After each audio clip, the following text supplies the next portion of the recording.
Good evening to all. जैसा कि कल का जो अपना टॉपिक अपने स्टार्ट किया था मेडिकल सर्जिकल नर्सिंग का कार्डियोवैस्कुलर डिजीज पोर्शन, जिसके अंदर आज का जो वीडियो है वो है पार्ट सेकंड।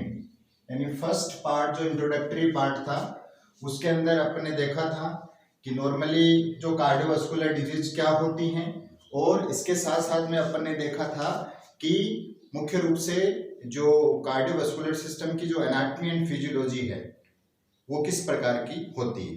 आज का जो अपना वीडियो है उसमें जो प्राइमरी जो बेस लाइन जो डाटा कलेक्शन प्रोसीजर्स होते हैं या डायग्नोस्टिक जो प्रोसीजर्स होते हैं जिनके आधार पे अपन डिटेक्ट कर पाते हैं कि कार्डियोवैस्कुलर डिजीज की कंडीशन या कोई भी डिसऑर्डर की कंडीशन है या नहीं है, तो ये प्राइमरी जो डिटेक्शन रहता है आपका कंफर्मेटिव जो डिटेक्शन रहता है वो किस आधार पे कार्य करता है, यानी किस आधार पे अपन डिटेक्ट कर पाते हैं कि इसको कार्डियोवैस्कुलर डिसऑर्डर हो सकते हैं।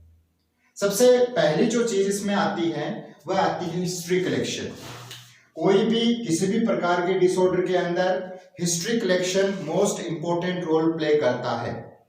हिस्ट्री कलेक्शन स्टार्ट होती है सोशियो इकोनॉमिक जो डाटा होते हैं कलेक्शन उसके आधार पे, जिसमें पेशेंट का नाम, उसका जेंडर, उसका एड्रेस, ठीक है, उसका रिलीजन, उसका ऑक्यूपेशन, इन सब चीजों को आधार मानते हुए आगे प्रोसेसिंग की जाती है, उसके डाटा को कलेक्ट किया जाता है। इसके साथ साथ में जो भी डाटा कलेक्शन होता है वो एक सिस्टमेटिक वे के अंदर होता है, एक ऑब्जेक्टिव बेस्ड एग्जामिनेशन प्रोसेस के तहत हिस्ट्री का कलेक्शन किया जाता है। इसके अंदर मुख्य रूप से प्रेजेंट जो कंप्लेंट्स होती हैं उनको भी देखा जाता है, साथ साथ में जो पास हिस्ट्री होती है, जैसे फॉर एग्जांपल अपन बात करते हैं कार्डियक सिस्टम की, तो जो कार्डियक डिसऑर्डर होते हैं उसमें कुछ ऐसे डिसऑर्डर होते हैं जो जेनेटिक होते हैं, जैसे फॉर एग्जांपल हाइपरटेंशन की बात करते हैं, हाई ब्लड प्रेशर की बात करते हैं अपन, ठीक है, जिनको बीपी की प्रॉब्लम रहती है, वो एक जेनेटिक डिसऑर्डर है, वो एक रिस्क फैक्टर है जेनेटिक उसके अंदर। इसके साथ साथ में जो प्रेजेंट कंप्लेंट्स हैं उनका भी एक स्पेसिफिक क्राइटेरिया होता है। जैसे फॉर एग्जांपल किसी भी प्रकार की कंप्लेंट पेशेंट आपको बताएगा,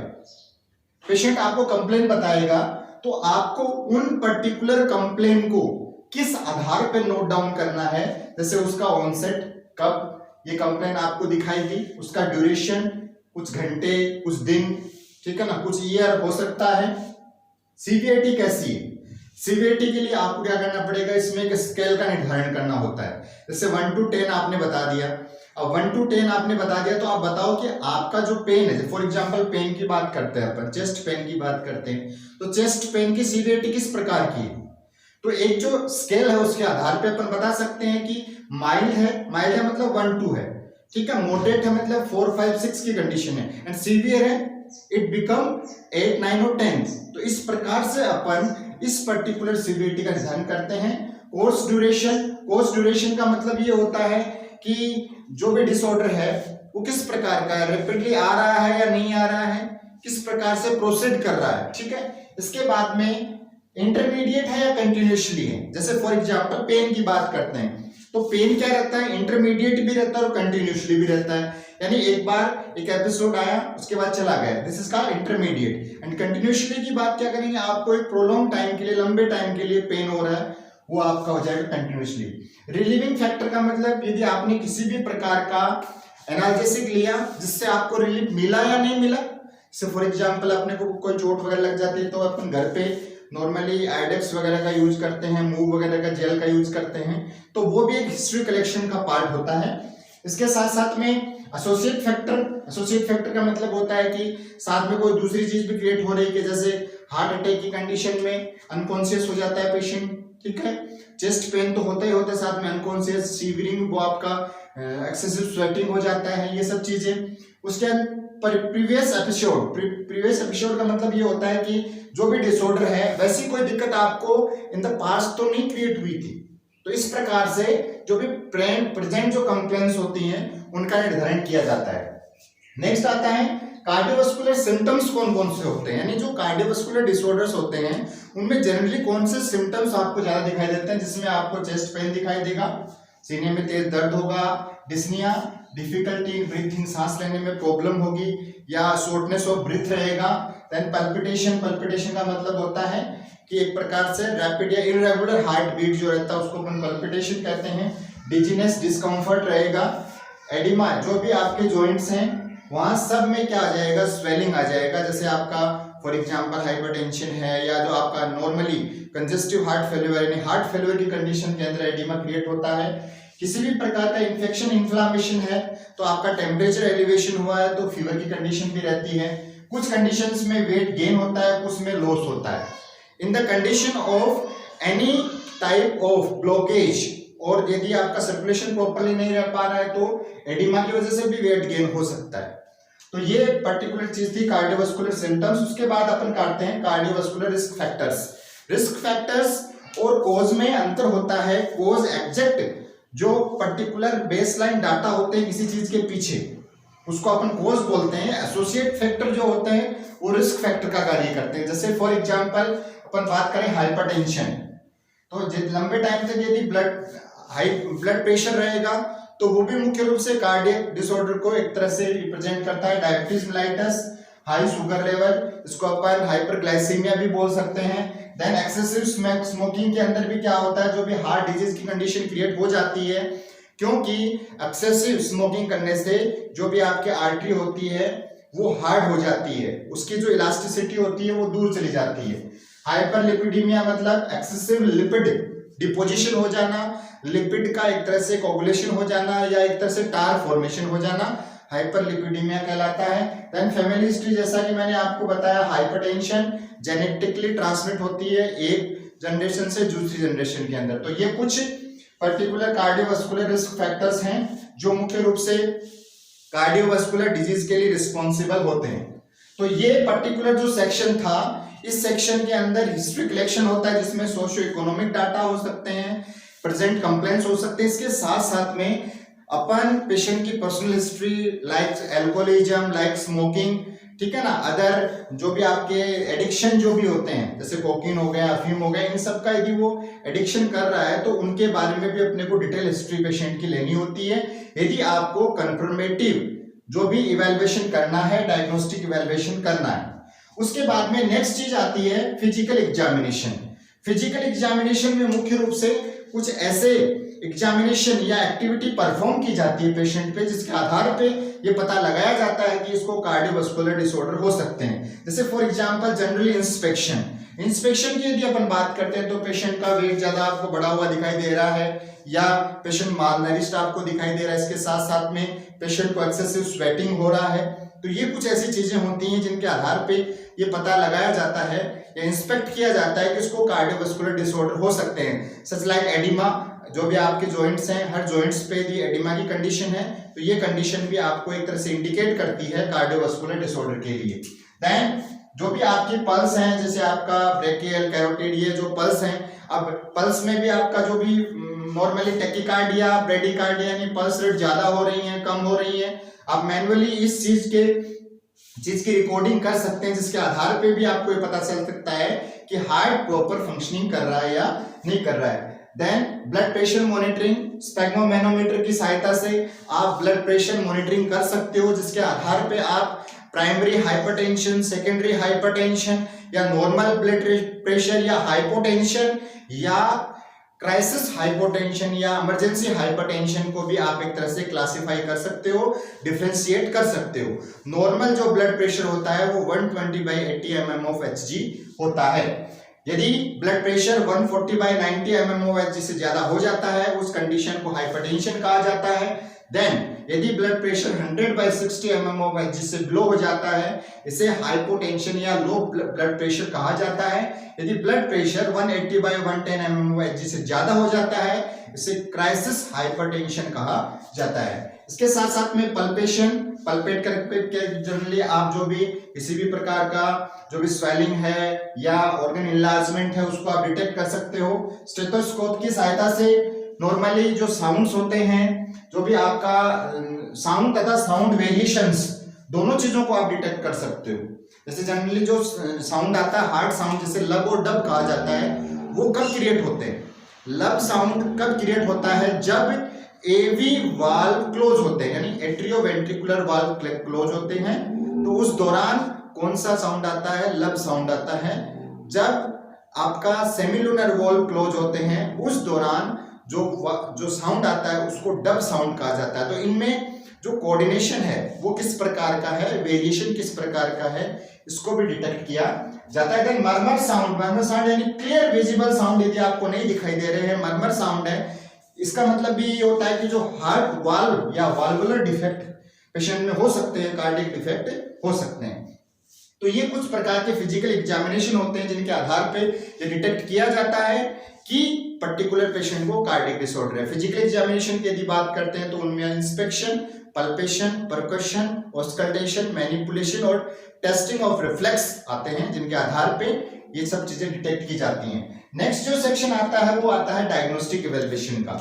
डायग्नोस्टिक जो इवैल्यूएशन होते हैं उनके आधार पे भी अपन ये डिटेक्ट करते हैं कि पर्टिकुलर पेशेंट को किस प्रकार का डिसऑर्डर हो सकता है। डायग्नोस्टिक जो इवैल्यूएशन उनको अपन अलग अलग प्रकार से क्लासिफाई कर सकते हैं। कुछ ब्लड इन्वेस्टिगेशन होते हैं, कुछ रेडियोलॉजिकल इन्वेस्टिगेशन होते हैं, कुछ माइक्रोबायोलॉजिकल इन्वेस्टिगेशन होते हैं जिनके आधार पे अपन इनको पर्टिकुलर सब डिवाइड करते हैं, क्लासिफाई करते हैं। सबसे पहले अपन बात करते हैं ब्लड टेस्ट की।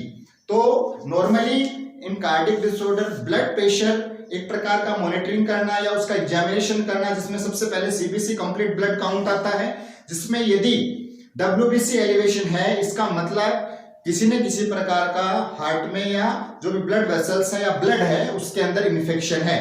इसके बाद में जनरली हार्ट डिसऑर्डर्स के लिए जिसके अंदर इसका मुख्य जो रिस्क फैक्टर है वो स्मोकिंग है, एक्सेसिव लिपिड है यानी हाई फैट डाइट है, तो हो सकता है कि लिपिड में किसी न किसी प्रकार का वेरिएशन हो सकता है। तो इसके लिए जो टेस्ट किया जाता है उसे लिपिड प्रोफाइल टेस्ट कहते हैं।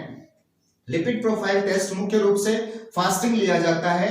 इसके अंदर मुख्य रूप से लो डेंसिटी लिपोप्रोटीन, जो जिसे अपन एक तरह से आपका बैड कोलेस्ट्रॉल बोल सकते हैं, हाई डेंसिटी लिपोप्रोटीन जिसे अपन गुड कोलेस्ट्रॉल बोल सकते हैं। इसके अलावा total cholesterol and triglyceride, triglyceride भी एक तरह का फैट डिपोजिशन होता है जो नॉर्मल सेल्स के साथ में हो जाता है। इनका जो नॉर्मल वैल्यू जो रहता है वो होता है लो डेंसिटी लिपोप्रोटीन जो होती है, यह मुख्य रूप से एक तरह से ऑब्स्ट्रक्शन क्रिएट करने का कार्य करती है ब्लड वेसल्स के अंदर।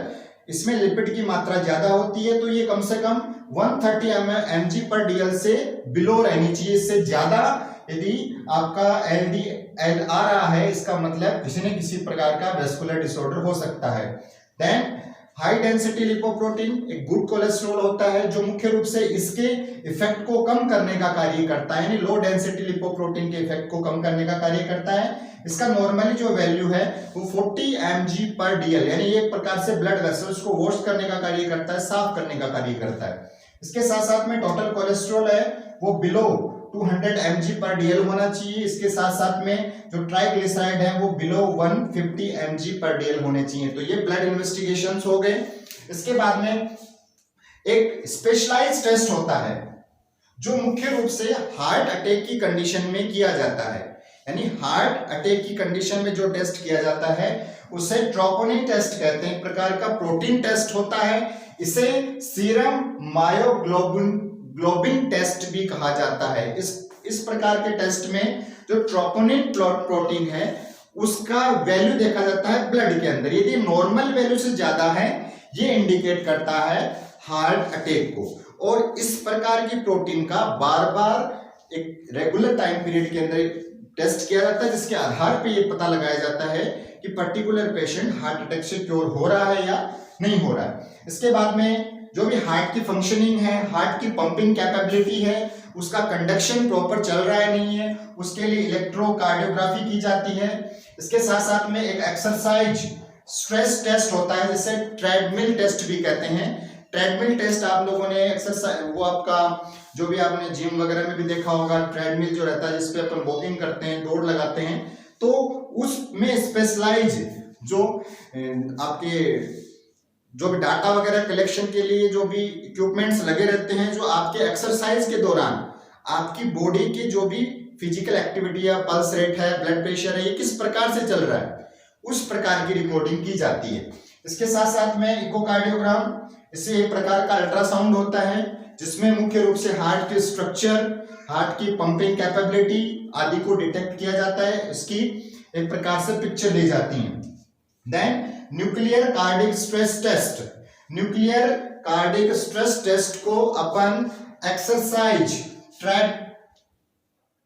थैलियम स्कैन भी कहते हैं, एक्सरसाइज थैलियम स्कैन भी इसे कहा जाता है। इसमें मुख्य रूप से रेडियो आइसोटोप ट्रेसर ब्लड के अंदर इंजेक्ट किया जाता है। जब वो हार्ट के अंदर जाता है उस दौरान मुख्य रूप से ये क्या करता है, हार्ट को एनर्जी प्रोवाइड करने का कार्य करता है। तो एक वेरिएशन देखा जाता है कि in the condition of rest heart कितना एनर्जी दे रहा है, कितना काम कर रहा है, यानी एक प्रकार से जो भी हार्ट की मसल्स हैं उसकी फंक्शनिंग को इसके द्वारा देखा जाता है।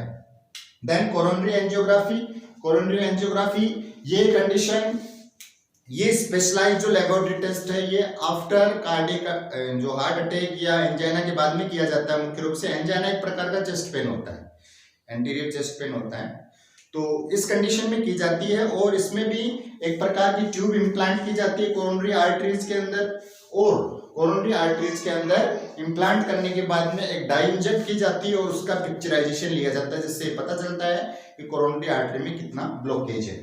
इसके अलावा लास्ट जो है वो है coronary computed tomography angiogram, CCTA।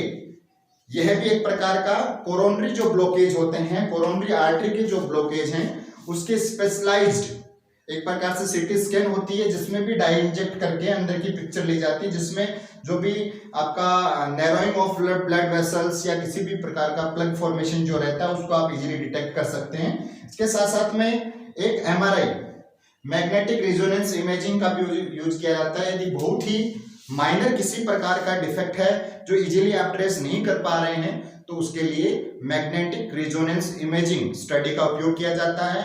In the condition of carcinoma या कैंसर की कंडीशन में पेशेंट को आप सीटी स्कैन नहीं करवा सकते, उसका एक्सरे नहीं ले सकते हो, तो उस कंडीशन में भी MRI डॉक्टर के द्वारा रिकमेंड की जाती है। तो आज का जो अपना क्लास था वो बेस था history collection, then physical examination and then diagnostic evaluation. तो इन तीनों के आधार पे अपन प्राइमरी डिसाइड कर लेते हैं या कंफर्मेटिव ये डिसाइड कर लेते हैं कि कौन सा पर्टिकुलर डिसऑर्डर है। ठीक है, आज 17 मई को वर्ल्ड हाइपरटेंसिव डे है, तो आज शाम को जो क्लास एक वीडियो और अपलोड किया जाएगा वह रहेगा टॉपिक पे हाइपरटेंशन यानी हाई ब्लड प्रेशर। ठीक है, इसके साथ साथ में जो भी टॉपिक आपको मिलते हैं उसको आप पूरा देखें, अच्छे से देखें और उस चीज से कुछ न कुछ सीखने की कोशिश करें। साथ साथ में आप नीचे कमेंट बॉक्स में किसी भी प्रकार का क्वेश्चन क्वेरी डाल सकते हैं, वो आपको जितना जल्दी हो सके रिजॉल्व की जाएगी। Thank you.